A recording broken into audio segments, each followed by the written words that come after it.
Well, hello there, friends and kin. I hope you're well. Today I have my timing's a little off, so it is almost completely dark out here. But I like that. I haven't done a service at night in a while. The last time I did one, I think, was winter, and it was so dark outside I couldn't see outside of my car. But I'm going to try to read here. Um, Probably going to have to use my Zippo lighter for light, but we'll get through it together. We'll get through it together. Like I said, I hope you've been well this past week, and uh, and thank you for taking time out of your day to join me. And and may the spirits, the ancestors, the land whites, all those unseen, I hope they bless this place, this time, and we who are assembled. And let us continue on with the witch's devil. I felt a slight breeze pick up there, which I take as a good omen, as the witch's devil is tied to the wind. Some of our traditions, of the witch traditions, think of the king of fairy, one of the many other names for the horned one, he who bears the light between the horns.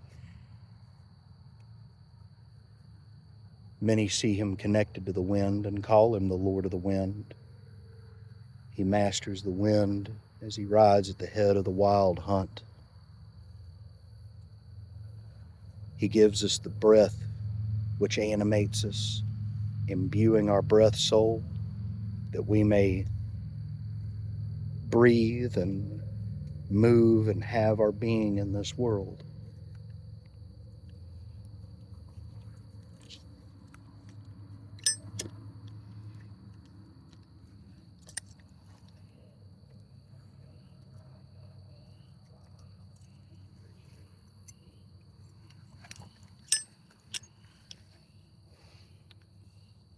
I walked with my beloved to the crossroads, the juncture at which all things may meet. In the north, I saw the towering tree. In the northeast, a field swaying with grain. In the southeast, a corpse holding a lantern.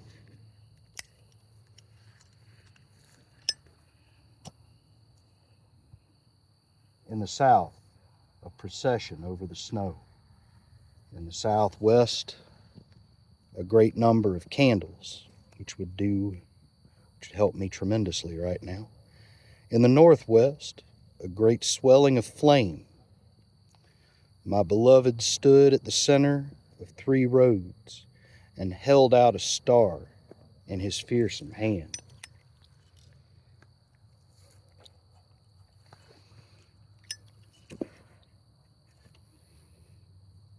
Six paths fix all things in space, he said. Six are the directions of arriving and going. Three are the lines of the crossroads, he said. Three and one, paths, all paths conjoined.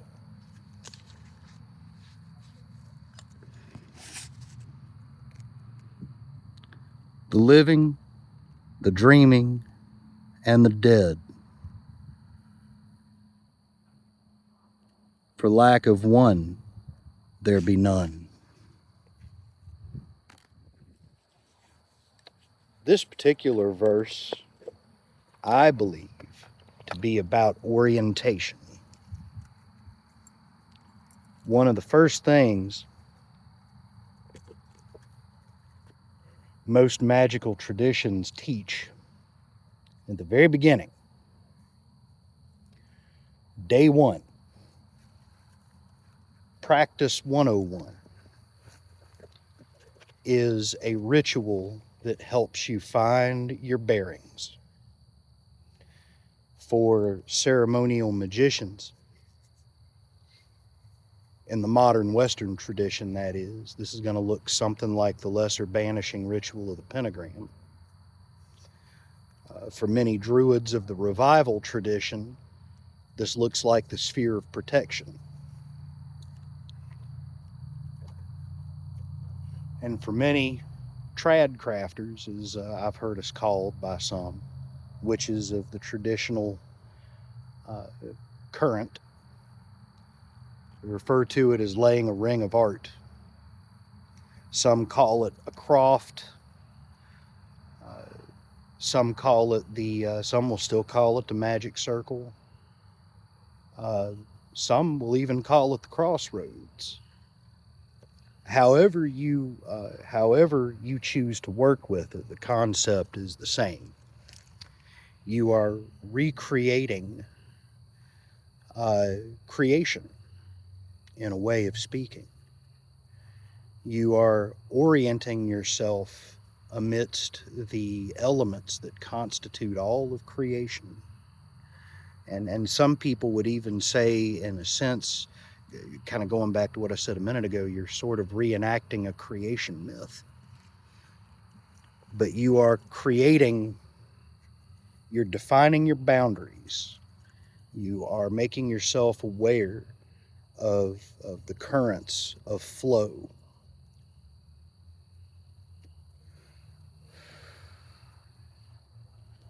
I'm going to just get distracted for just a minute here, but I want to share a visual with you.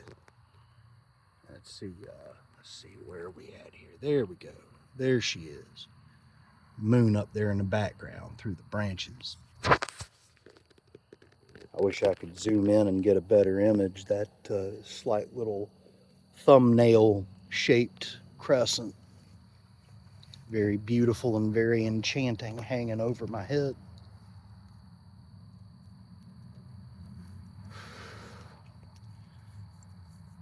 But again, this verse, I believe, is all about the importance of orienting yourself, and not only making, the first step is making yourself aware of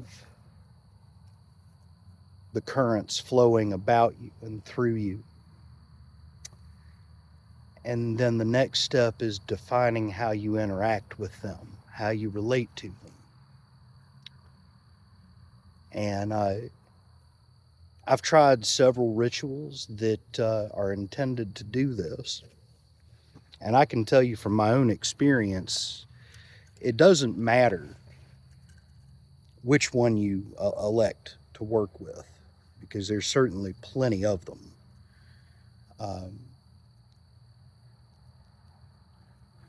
Even in some of the runic magic groups, they have variations, not of the lesser banishing ritual of the pentagram, or the lesser ritual of the pentagram, but they have rituals that accomplish the same end, directing the energies of the runes to work in conjunction with each other to create a sense of order and harmony about you. And that's really what it's about to me, is recognizing these patterns, these energies,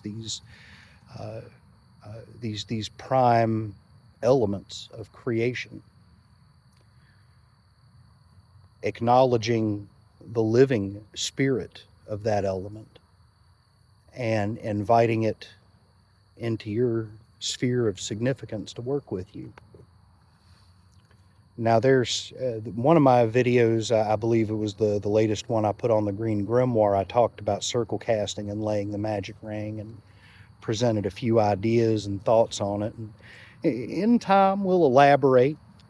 We'll elaborate on those concepts. But as someone who's tried various different forms of this act, of orienting myself and connecting with these elements, it does not matter which one you use. It doesn't matter what element you put in what direction. What matters is the connection. It doesn't matter the pageantry that's used to facilitate the connection. The connection is what's important. You can put earth in the north. You can put earth in the south. You can put fire in the south. You can put fire in the east.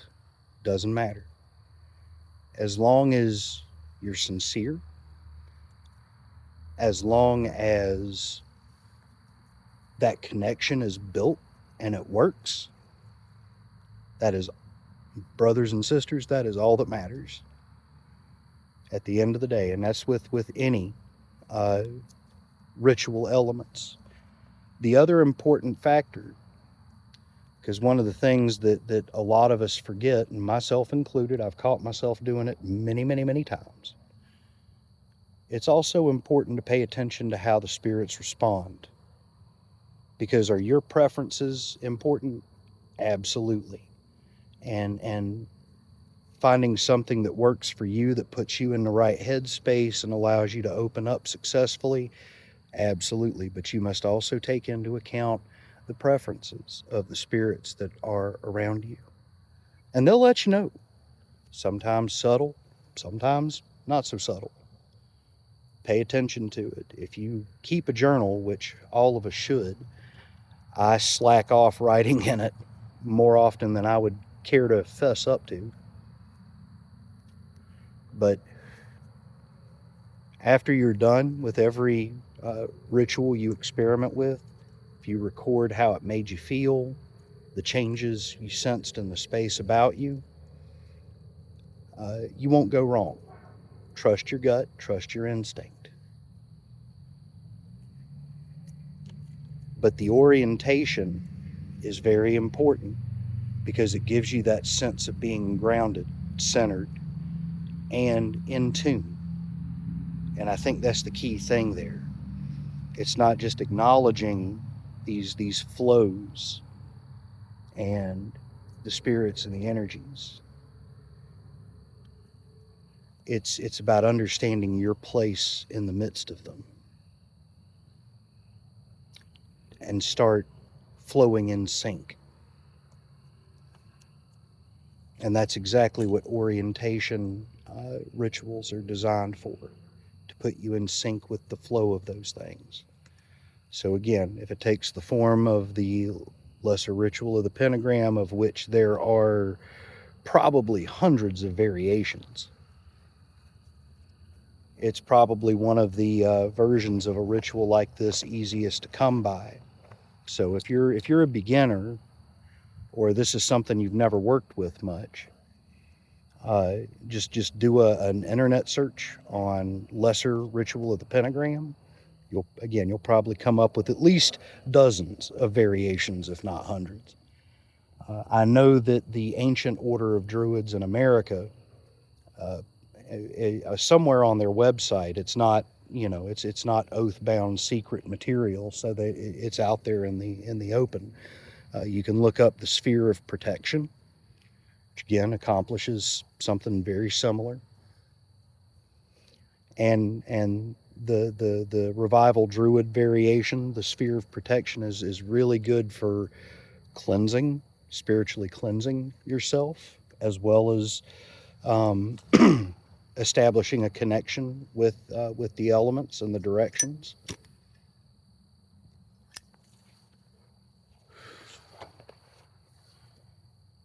And if you'd like to see variations of it done on my channel, let me know. I'll be glad to give you demonstrations on variations of it that I've worked with over the years. Also in Gemma Gary's Traditional Witchcraft, A Cornish Book of Ways, which if traditional craft is something that calls to you, that's definitely a book you need to try to get in your library.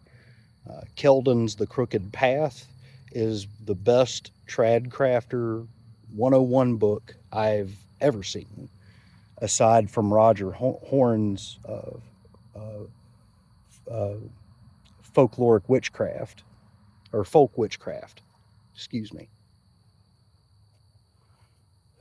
But Gemma Gary's Traditional Witchcraft, A Cornish Book of Ways, it belongs in every trad crafter's library, and her variation on laying a magic ring is it's not an overproduction, so it's not something that's going to take you hours to do. It's very straightforward, to the point, but it's very deep. And that's sort of the baseline standard that I work with. I like the way she words things, and I like her presentation of the elemental powers.